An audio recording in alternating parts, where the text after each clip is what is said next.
คนมาโกรธเพิ่นว่าให้แก้ด้วยการแผ่เมตตาเพิ่นว่าเมตตานี่ก็แผ่ให้เจ้าของอหังสุกิโตโหมิขอให้ข้าพเจ้าจงอยู่เป็นสุขอย่าไปหะโกรธผู้ใดอย่าไปอิจฉาพยาบาทผู้ใดนี่คือให้อยู่เป็นสุขอยู่ซื่อๆวางฉันนะนิทุโคโหมิจงเป็นผู้ไม่มีทุกข์ไม่มีทุกข์อเวโลไม่มีไม่มีเวรมีภัยกับใครๆขอให้ข้าพเจ้าอย่ามีอย่าผูจองจำจองเวรอย่ามีเวรมีภัยกับใครๆใดๆทั้งสิ้นว่าจังว่าคณะแผ่เมตตาอย่างสินะแผ่เมตตาให้เจ้าของขันเฮายังจองกรรมจองเวรอยู่นั่นเฮาก็เป็นบาปอย่างสินะคนนั่งคนไปโกรธผู้อื่นเพราะว่าเจ้าของถือแต่ว่าความโกรธมันใหม่เฮาเพิ่นว่าโทษสักขิไฟคือโทสะเพิ่นว่าบุคคลผู้ใดมีความโกรธเพิ่นว่าเขาย่อมมีคติอยู่สองอย่างหนึ่งเขาจะไปตกนรกเพิ่นว่าสองจะได้มาเกิดเป็นสัตว์เดรัจฉานจำพวกใดจำพวกหนึ่งหลีกเลี่ยงไม่ได้เพิ่นว่าโกรธเนี่ยมันเป็นธรรมดาเด้ตกนรกละมากท่านบางคนเมื่อบอกบางคนทำบุญอยู่แต่ว่าโกรธจังสี่นะขันทำบุญดีหลายมีบารมีอยู่ก็ให้ไปโอ้นทำบุญแต่ว่าโกรธก็ได้มาเป็นสัตว์เดรัจฉานเนี่ยมาเป็นหมูเป็นหมาเป็นสัตว์นะอยู่กับคนเถื่อก็โกรธแต่ผู้ใดมันกับเฮ้าเนี่ยจิตมันเสื่อมนะบางคนสั่งนำทำบุญอยู่แต่ว่าหังมากโกรธจังสี่นะขันโกรธอิหลีกับมีบุญอยู่เข้าให้ไปเป็นพญานาคหมดแล้วนั่งนาคหมดแล้วอยู่ในน้ำผลมึงมาโกรธบ่เห็นบ่นาคมันโกรธเด้ไผไปสู้บ่ใดเด้แต่ว่ามันมีบุญอยู่มันมีบารมีมันจึงเคิงสัตว์เคิงเทวดานะเป็นพญานาคอยู่พุ่นเห็นบ่มันอยู่ใต้แม่น้ำโขงทางไหนบนเขาก็บ่จักเนาะเที่ยวมันก็จูดมองไฟขึ้นไม่คนเบิ่งบ่โห่แซวๆอยู่แมบขึ้นเบี้ยวมือมันจะใช้บุญนี่เนาะที่จริงมันมีฤทธิ์นะพญานาคมีฤทธิ์เด้คนโกรธแต่ว่ามีบุญอยู่ก็เลยไปเป็นนาคมีฤทธิ์นะบัดนี้เขาเอิ้นว่ากรรมฤทธิ์คือโง่สิก็มีฤทธิ์อยู่คือกันในตอดคนตายพวกนี้นั่นแหละแต่ว่ามันบ่เจริญบัดนี้พญานาคมันพ่นไฟก็ได้จังซี่นะที่ว่ามันจุดหมอกไฟมันพ่นเป็นรูปหมอกไฟซื่อได้เนี่ยมันพ่นขึ้นเป็นบาทเป็นก้อนขึ้นถ้ามันจะหายมันจังเป่าเล็งรถเป่าใส่คนใหม่พวกนี้ตำราว่าไปจังซั่นน่ะแต่ว่าบัดนี้เพิ่นว่าให้ละความโกรธโดยเมตตาสัพเพสัตตาสุกิตาหนตุขอให้สัตว์ทั้งหลายทั้งปวงจงอยู่เป็นสุขเถิดคันเฮาปรารถนาจังซี่ว่า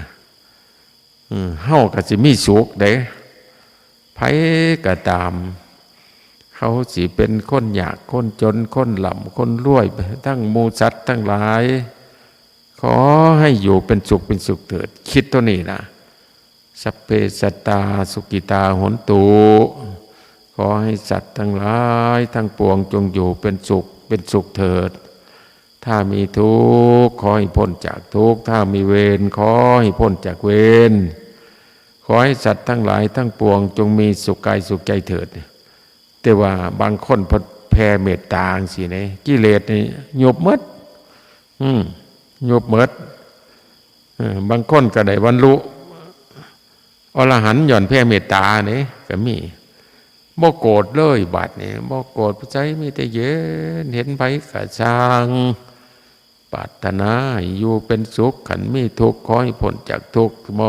มีเวรขอให้พ้นจากกรรมจากเวรขอให้สัตว์ทั้งหลายทั้งปวงจงรักษาตนอยู่เป็นให้พ้นภัยเถิดว่าซั่นว่าจังว่าเพิ่นให้แผ่เมตตาเฮาก็สวดอยู่ได้เนาะ เมตตาพารานั่งกะโลมาเสนั่นแต่ว่าการคิดไปเนี่ยกันเฮาสิโกรธเฮาก็คิดถึงเมตตาเมตตานี่มันเฮ็ดให้เฮานี่หนึ่งเพิ่นว่าเฮ็ดให้เฮาตื่นอยู่ก็เป็นสุขนอนก็เป็นสุขแล้วก็บ่ฝันร้ายเพิ่นว่าอันเนี้ยบ่ฝันร้ายเป็นที่รักของเทวดาและมนุษย์ทั้งหลายเพิ่นว่าคนมีเมตตาแล้วก็นาตาสิเบิกนาตาสิเบิกบานลาเรื่องแก้มใสนาตาอันที่นมๆเนี่ยกวดน้ำใสกว่ากันนะโอ้ยคนจะหายแห้งกับคนใจดีมันต่างกันอยู่ในเนาะมายืนเสียกันต่างกันอยู่ในนอกพอประสิทธิ์เนาะต่างกันแล้วเพิ่นว่ากันเป็นคนนมในจักหน่อยนี่นาสิเกิดออล่าเหมือนบักตาลสุกว่าซั่นว่าบักตาลสุกมันแดงเด้บ่แม่นท่าเอาเด้บ่แม่นเอาเครื่องสำบางกวนอินมันใส่อีหยังเด้บ่ได้แต้มหยังเด้มันสิอยู่จังซั่นอยู่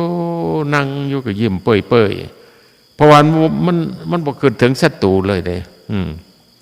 นั่นแหละเฮาก็มาภาวนาเรื่องนี้เด้มันสิถือกับผู้หญิงผู้หญิงนะผู้ชายก็ถือพวกมักโกรธนี่มันเล่ามันร้อนมันคิดตั้งแต่ว่าเขาแต่ด่าเฮาก็ช่างถอให้เขามีความสุขซะกันเขาด่าเฮานะเฮาก็สิบ่ด่าตอบดอกเฮาสิเมตตาขอให้เขาอยู่เป็นสุขจังซี่คือได้บ่บุญนี่คือจังซี่บ่อยากได้ปานใดเนาะมึงด่ากูก่อนเดี๋ยวกูเอาคืนมึงเบิ่งไปใช้ระบบเดี๋ยวเขาด่า3 คำมันจะฟาดเป็น10พุ่นได้หั่นมันเอาหลายกว่าเขามันว่าที่หลังเขาอยู่มันเอาหลายกว่าเขาแล้วจังว่าเพิ่นให้แผ่เมตตาจังซั่นแม่จังซั่นแนวบ่เห็นบ่นั่งอุตตรานี่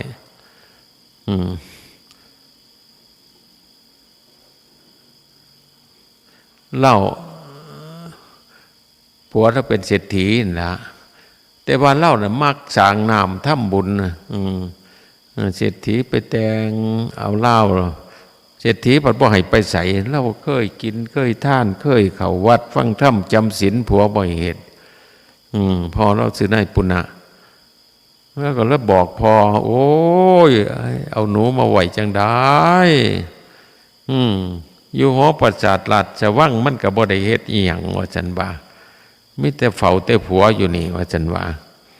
มีแต่บำรุงบำเรอเพิ่นอยู่นี่เฮ็ดให้ถูกใจเพิ่น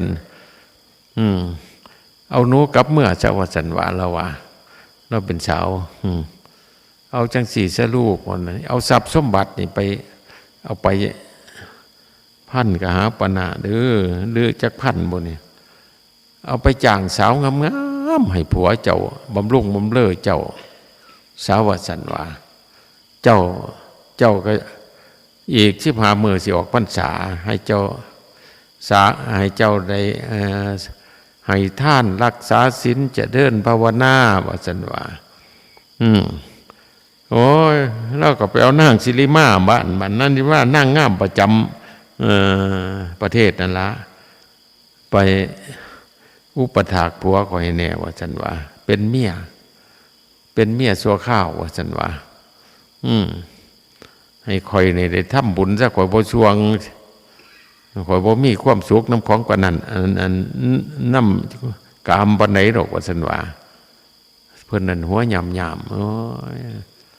เขาจ้างมาได้เงินหลายทีแล้วเอาหลดนะบ้านนี้เล่ากับเทศอันนี้นะเฮ็ดอาหารหวานข้าวให้กินในท่านฟังเทศฟังธรรมรับสั่งปล่ำขึ้นผัวแนมเห็นโอ้ยจะมันหญิงถอยหญิงโง่หญิงเงาให้กูให้อยู่เป็นสุขมึงก็บ่อยู่มึงละไปเฮ็ดอาหารหวานข้าวถวายอาหารเจ็บพระที่มึงนับถือว่าแต่มึงได้อีหยังว่าแต่มันเลยหัวเราะนางนั้นเห็นห้วยมันมักเมียมันบ่เบิ่งกูบ่บ่นะ พิ่นนี่ก็หลงว่าเป็นเมียอีหลีบัดนี้โอ้ยเบิงกูสิเฮ็ดให้เมียของพี่การว่าซั่นเราทอดน้ำมันอย่างนี้ทอดน้ำมันบ่จักกันได้เฮ็ดก็ต้มก็นมมันกูสิเข้าไปกูสิตักน้ำห้อนหวดหัวมันว่าซั่นหวยน้ำห้อนฟดๆมันเป็นธรรมดาเด้เห็นนางนั้นมาละว่าเล่านางนี่มารับใส่เล่าเป็นผัวชั่วข้าวให้ว้าแม่นบุญคุณเล่าหลายว่าซั่นว่าแผ่นฝ่าแผ่นดินกับบ่ทอกูได้มีโอกาสสร้างน้ำทำบุญกูได้บวชปฏิบัติธรรมคือแม่ของศิระเป็นบุญของกูซั่นว่า15มื้อพุ่นอ้าวเพิ่นนั่นตักน้ำห้อนนี่ว่าสิหวดอ้าวคันเจ้าหวดข่อยกับข่อยก็สิให้กระจ่างแต่ว่าข่อยสิบ่โกรธเจ้าว่าซั่นว่าเจ้าอยากเฮ็ดจังได๋ก็เฮ็ดเจ้ามีบุญคุณต่อข่อยว่าซั่นว่าคันข่อยโกรธให้น้ำห้อนนี่ลวกข่อยเลยว่าซั่นว่าน้ำห้อนทอดจวดๆมันอีพ่อยแม่ไปว่าโอ้ยเย็นจ่อยๆเพราะว่านี่แหละเพราะว่าเพิ่นว่าเมตตาถือเมตตานี่ตกน้ำบ่ไหลตกน้ำห้อนลวกก็บ่ไหม้นะตกน้ำก็บ่ลมหมดเด้โอ้ยมันบ่ฮ้อนบ่ว่าไปตักมาอีกบัดนี้มาหวดอีกก็คือเก่าลูกน้องเราเห็นเราก็โอ้ยมึงจะมาเฮ็ดนายกูจังสิเพิ่นว่าก็เลยจับเหล้านั่นออกใส่ผู้เลยตุบ2ตุบแล้วก็หามอย่าไปเฮ็ดนั่นแล้วเพิ่นนี่มีบุญคุณตัวเฮาตัวแล้วก็เอาน้ำยาน้ำมันมาอันนี้ให้เราก็เลยรักษาเราเพิ่นนั่นสำนึกได้โอ้ยเจ้าบ่โกรธข่อยสมบ่เด้ว่าซั่นว่าข่อยแฮงอยากให้เจ้าอยู่เป็นสุขว่าซั่นว่าเจ้าน้ำห้อนข่อยเอาน้ำห้อนหวดหัวเจ้าบ่โกรธบ่เด้ว่าคันโกรธก็ข่อยตั้งสัจจะว่าคันข่อยโกรธให้น้ำห้อนลวกหัวข่อยว่าซั่นมันบ่ลวกผู้สัจจะนี่ก็เก่งคักเนาะเฮามันก็เฮ็ดบ่ได้ปานนั้นดอกเอาก่อนแล้วเนาะกันก็ถืออันจิตักน้ำห้อนหวดหัวเฮาเสียจังได๋คือแม่กองได้ขั้นฝ้อยกับฟาดตนแล้วเนาะเอาก่อนตัวเฮามันเมตตาบ่หลายเนาะแต่ว่าก็ฝึกไว้เนี่ยล่ะว่ามันก็บ่ปานนั้นดอกจำได้จำนึงก็อย่าไปโกรธนะเอากับว่าค่อยมาขอขมาเล่าบาดนี้คิดได้พวกนั้นคิดได้โอ้ยข่อยขอขมาเจ้าจะแม่นใจดีใจงามข่อยนี่นะข่อยก็มีแต่ความอิจฉาพยาบาทว่าซั่นโอ้มาขอขมาบ่รับได้ข่อยมีพ่อว่าซั่นว่าต้องไปขอขมาพ่อข่อยว่าซั่นว่าพ่อไปในปุณณะบ่ได้ว่าซั่นอันนั้นพ่อในวัฏสงสารเพิ่นว่าพ่ออีหลีพ่อที่พ้นจากวัฏสงสารก็คือพระพุทธเจ้าว่าซั่นว่าให้เจ้าจัดแจงอาหารมาเด้อมื้ออื่นข่อยสิพาขอขมาว่าซั่นว่าข่อยสิพาขอขมาเพิ่นพอข่อยได้หั่นว่าซั่นพอทั้งถ้ำว่าซั่นมาก็เลยพานั่งวาเพิ่นขอขมาได้เฮ็ดผิดกับอันลูกสาวพระองค์ว่าซั่นว่านั่งนั้นบันไดบรรลุโสดาแล้วนะเธอเฮ็ดเนี่ยดีแล้วเพิ่นว่านั่งนี่ถือเขาโกรธก็บ่โกรธตอบเพิ่นว่าถือเขาอิจฉาก็บ่อิจฉาตอบถือเขามงไล่ก็บ่มงไล่ตอบนี่เป็นการชนะอันถาวรเพิ่นว่านั่งนี่ก็ขอขมาบัดเนี่ยเพิ่นก็เทศน์ให้ฟังเอาชนะความโลภด้วยความไม่โลภเอาชนะคนโกรธด้วยการเมตตาเอาชนะความตนีด้วยการให้ปันเอาชนะคนด่าเราด้วยการไม่ด่าตอบมันก็บอกไปนั่งนั่นก็ได้บรรลุโสดาบันบุญนี้นั่งสิริมาโอ้ยได้บรรลุธรรมนะ นี่เพิ่นว่าเมตตาเพิ่นว่าจังเมตตาธรรมพิกาโลเกเมตตาเป็นเครื่องค้ำจุนโลกเพิ่นว่าก็เฮ็ดไปจังซั่นละต่อมาเราก็ทำบุญกูมือเด้นิมนต์พระ8 รูปนางนั้นสำนึกผิดได้แล้วจนป่วยพุ่นเด้จนเราตายสุดท้ายเราก็ทำบุญไปทำบุญมาแล้วก็ป่วยพุ่นเด้อันพระไปฉันในบ้านเนี่ยเรามันงามนะจะมันงามซ้ำไหนเนาะก็บ่ฮู้แล้วเนาะสำนักงามนี่ล่ะแต่งตัวขึ้นโอ้ผู้ชายแนมเห็นเนี่ยอยากตาข้างพุ่นแล้วผู้สิปึกๆเนี่ยนะมื้อนึงพระไปเป็นจังได๋ไปใส่ไปสันบ้านนั่งสิริมาโอ้ยอาหารนี่ก็บ่อึดแต่ว่าอันนั้นก็บ่สำคัญปานใดแต่ว่านางเนี่ยว่ามันสิย่อยใส่ขี้ดินว่าซั่นว่าความงามสิงามซำใดปุ่นนี่เนาะสิซำนางงามบ่จักเนาะ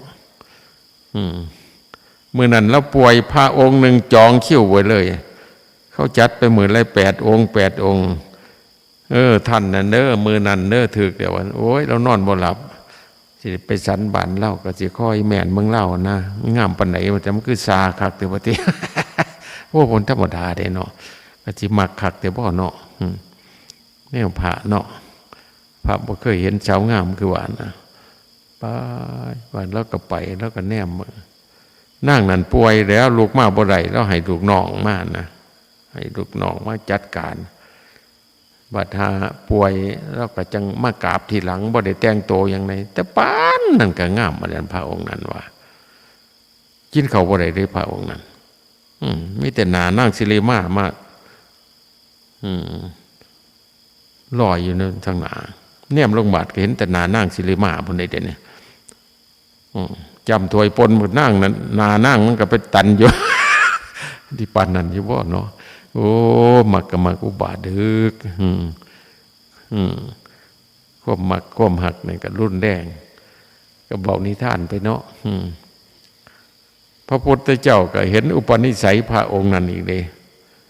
ที่ได้บรรลุโสดาบันย้อนนางสิริมานี่นะว่าซั่นว่าก็เลยพุทธเจ้าว่าโอ้ย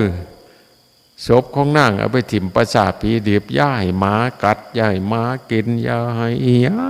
งว่าซั่นว่ารักษาไว้ได้3 มื้อที่4ก็เลยผ้าภิกษุสามเณรไปเบิ่งคนงามบัดชาวบ้านก็ไปเด้ชาวบ้านก็ไปโอ้ยคนงามแต่ก่อนนี่ก็ญาติกันนั่นแหละไผก็อยากอภิรมย์นางนั่นบาดนี้พระองค์นั้นยังบ่ได้กินข้าวอยู่เด้บาดอาหารก็อยู่ในบาตรนอนข้างหึงๆอยู่เขาเอิ้นสอนกรรมเทศ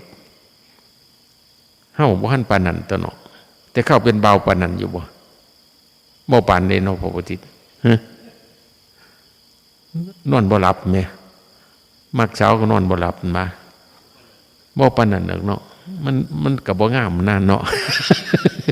ผู้เจ้าเฮาก็บ่งามปานไหนเขาน่ะมันระดับน่างามหมดเด้ก็เลยส่วนพระองค์นั้นไปเพิ่นก็แก่ไปจังนึงนี่อ้าวมานี่นางงามผู้ใดเสียไปไว้ในบ้านก็เอาไปว่าซั่นนางนั้นนอนจ่อว่าเนี่ยในทวารทั้งเก่าจ่อหูจ่อตาแมงบันเฉียวมันไปหยอดลูกใส่ขาวโจกโผกจ่อเหย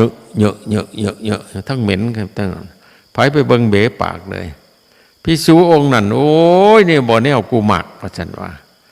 มันเปลี่ยนไปจังไดว่าซั่นว่าภิกษุเทินก็บ่พิจารณาอสุภกรรมฐานคนงามมันก็งามแต่ภายนอกล่ะภายในมันก็บ่งามหยังดอกต่อมามันก็เป็น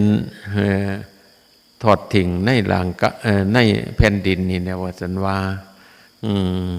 ชาวบ้านก็ไปเบิ่งเพิ่นก็เทศน์ให้ฟังในบรรลุโสดาบันได้เลยนางสิริมาเราไปเราตายแล้วไปสวรรค์เรากลับลงมา ฟังเทศอีกเด้ศพคนก็อยู่หันแต่ว่าเราเป็นเทวดามาเราก็มาเบิ่งศพเราโอ้ยจะมันบ่จะเกิดอีกพุ่นเนี่ยเรากับพี่หน้าเนี่ยเป็นสกทาคามีพระองค์นั้นก็โอ้ยบ่เอาแล้วว่าฉันมากูนี่มันเกิดตั้งแต่โลภะเกิดตั้งแต่ความกำหนัดยินดีว่าพิจารณาไปแล้วไม่แต่ของบูดของเน่าอยู่ทั้งในพุ่นมันท่านว่าไอ้ตัวหนอนจ๋อขาวจกโปกอยู่ที่มันสิบ่มีหม่องเอาเนาะบ่เยอะๆเลยเด้ภาษาไทยโยเยียนอนอะไรวะโยเยียว่าที่ว่าชาวบ้านเบ๋ปากเปิดเสียคนโอ้ยได้บรรลุธรรมกับปานนั้นโอ้ยอันนี้บ่โตคนเพราะว่าไปเป็นอาหารของหนอนสับมันว่าแต่ว่าคนผัดเหม็นแต่ว่าหนอนหอมคือสังเกตเบิ่งมนอยู่ว่าสั่นยุกยักเงี้ยอยู่มันคือสิแสบคักเนาะว่ามันเฮากินโซกเล็กปุ่นละเนาะมากินโซกเล็กหมู่เฮาสิว่าบ่จักบ่นอนเนาะโอ้ยแม่เขาโจกโปกอยู่บอกมาคอแข็งไปซุ่มเบิ่งน่ะน้อมมาใส่เจ้าของบัดโอ้ยมึงนางสิริมาเป็นผู้งามปานนั้นยังเป็นจังซี่กูสิว่าจังได๋เพราะว่าลางคนเลยละอัตตาว่าตัวกูของกูใดพุ่นนี้ได้เป็นโสดาบันแซวได้พระองค์นั้นก็ได้เป็นโสดาบันว่าเอาแล้วบาดนี่ที่ว่าเห็นอยู่เห็นบักงามแต่ทั้งนอกทั้งในเป็นบักเดือคนว่านี่เด้องามแต่ทั้งนอกทั้งในเป็นบักเดือมันบ่คือดังเสือขนุนมีหน่วยน้ำว่าซั่นว่าบักมีมันบักทุเรียนมีแต่น้ำเจ๊ออกมีแต่เนื้อเขาเปรียบเทียบว่าซั่นว่าโอ้ยกูเป็นห่วงเป็นใยก็ย้อนหลังกายสังขารผู้นั้นผู้นี้ตัวเกิดความหักความแม่งคนไปฟังเทศนำไปเทศให้ฟังโอ้ยนั่นนะอันนี้เพิ่นเรียกว่าปฏิบัติธรรมนะคือเฮากับเพ่งร่างกายเจ้าของนำเด้ร่างกายเจ้าของนี่ก็บ่เป็นสาระแกนสารนี่หยังน้อมีตั้งแต่เลือดมีแต่เนื้อมีตั้งแต่ตับไตใส่พุ่งกินเข่าแล้วก็ตอนกินนี่มันก็บ่หันเหม็นไหลอวาดมันเอาออกเป็นอุจจาระปัสสาวะนี่ก็เหม็นที่สุดนะมีตั้งแต่ของบ่ควรยึดมั่นถือมั่นสินะสักมื้อนึงเฮาก็สิตายคันบ่เผาก็ฝังคันบ่ฝังเข้าไปถิ่มประสาทผีดิบพวกกาพวกแข่งกระจินสินะหรือพวกนอนฉันมันธรรมดาเนี่ยนี่เราเพิ่นยังให้ภาวนามันเฮากับแผ่เมตตาฉันกับบ่เฮาสิบ่1บ่โลภอยากได้2สิบ่โกรธ3สิบ่มุ่งร้ายสิบ่อิจฉาพยาบาทมุ่งร้ายนี่เขาว่ามันเป็นกรรมฐานบัดนี้เฮาก็คิดมั่วนี่นำฉันน่ะคือเฮาหักเฮาแห้งสินะตัวเฮาอีดีมันอยู่ซ้ายก็วางสันนะเลือดบ่เป็นตัวเฮาก็บ่แม่นเนื้อบ่เป็นตัวเฮาตับบ่เป็นตัวเฮาบ่มันเป็นเครื่องประกอบกันอยู่มันทำงานไปสักมื้อนึงก็หยุดทำงานคือตายนั่นล่ะแต่ว่ากูมื้อมันก็ตายไปนำกูมื้อมันขาลงนะรุ่นนี่นะรุ่นเฮานี่นะนั่งอยู่นี่นะรุ่นขาลงก็ได้นี่เลย25 ปีเลยรุ่นขาลงนั่นเด้เลย25มัดกูคนอยู่บ่อยู่นี่หรือคันไปถึง25มันสิค่อยลงนะ20 ปีนี่มันสิเจริญอยู่ไปฮอด25วันสิค่อยล่วงโรยไปเบิ่งตั้งแต่มันขับของทางในออกไปยังบ่จักเหงื่อบ่จักขี้ไข้บ่จักของสกปรกมันไหลออกเพื่อให้พิจารณาสั่นความยึดมั่นถือมั่นว่าตัวเล่าจริงๆกับบ่มีสินะอันนี้เพิ่นไก่ภาวนาจังสั่นไหนคือเฮาสวดอิมัจจมิงกายเยมีอยู่ในกายนี้เกสาผมบ่เป็นเฮากับบ่แม่นมันตกออกแล้วเฮาก็บ่ว่าของเฮาได้น่ะขนตกออกแล้วกับบ่แม่นของผู้ใด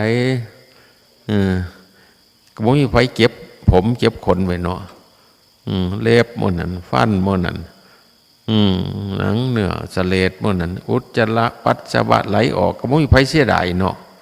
หรือเสียดายอยู่บ่พ่อใหญ่คุณ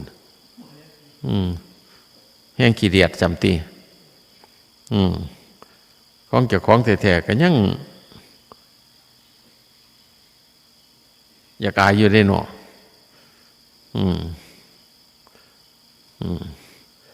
ลองไปขี่เฮียจะเดินบางทีนะเขาบอกปล่อยใช่นะขี่ไปแต่ปัญญาคูนมันว้ายเท่าห้านี่หล่นเนาะจังว่าโตคนอีหลีมันบ่มีเพิ่นว่าสิ่งเหล่านี้ถ้าตกออกจากร่างกายแล้วไม่มีประโยชน์อะไรเพิ่นว่าที่ว่าเฮาสวยเฮางามมันก็เป็นของหลอกลวงเพิ่นว่าเดี๋ยวเพิ่นจังให้ภาวนาจังสั่นหมดแต่เฮามีชีวิตอยู่นี่ก็จักมื้อใดบ่สิเป็นคือนางสิริมานั่นเดี๋ยวก็มดล่มต่มหายตายจากแต่ว่าจิตวิญญาณเฮานี่ก็เฮาร่างกายมาฝึกมาหัดคือไม่ออกสิมันก็ได้บุญหลายเด้ได้บุญไปปฏิบัติไปพิจารณาสักมื้อนึงเฮาจะต้องตายเนาะความตายนี่เป็นของเที่ยงชีวิตเป็นของไม่เที่ยงความตายเป็นของเที่ยงชีวิตเป็นของไม่ยั่งยืนแต่ความตายเป็นของยั่งยืนเราจะตายเป็นแท้สินะพิจารณาไปจังสีน้ำเอามาจริงๆก็ได้บุญหลายเด้พิจารณาไปเด้อเอาวันนี้เด้ออาตมาแสดงธรรมะคงเสียนสมควรเจเวลาลาท้ายที่สุดเนี่ยอาตมาจึงขออำนวยอวยพรใจญาติโยมทั้งหลายทุกคนเนี่ยนะจงเป็นผู้ปฏิบัติดีปฏิบัติชอบเพื่อยกตนออกจากทุกข์เพื่อถึงสุขอันไพศาลกล่าวคือพระนิพพานในอนาคตการนั้นไกลนี้เถิด